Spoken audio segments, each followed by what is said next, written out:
how do you get these bearings off? It's a bit tricky but not impossible.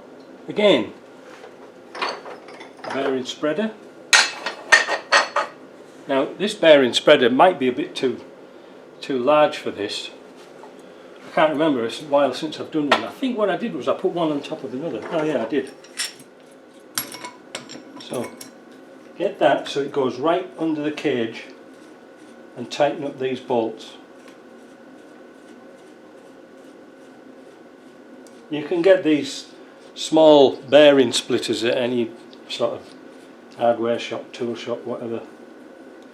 You must get it as tight as you can because you want as much surface area around that cage as possible. Then take it over and put it into the bigger one.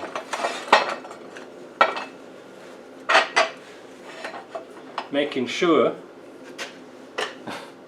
you retracted the piston or the ram, whatever you want to call it. And you also want to make sure that the gear isn't going to hit the bottom puller. So there we are, we're pretty well supported. Notice I haven't bolted anything down. And there we go.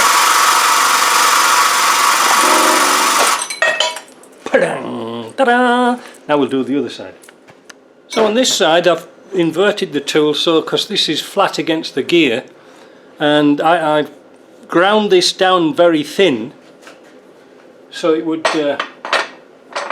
catch more surface area on that bearing.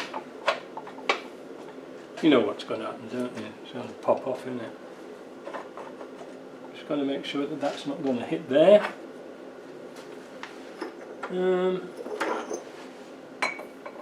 Oh, that's a nice size.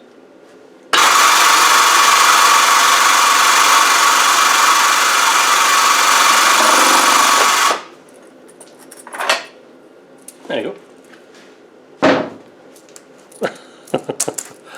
What a size! It was perfect fit for that.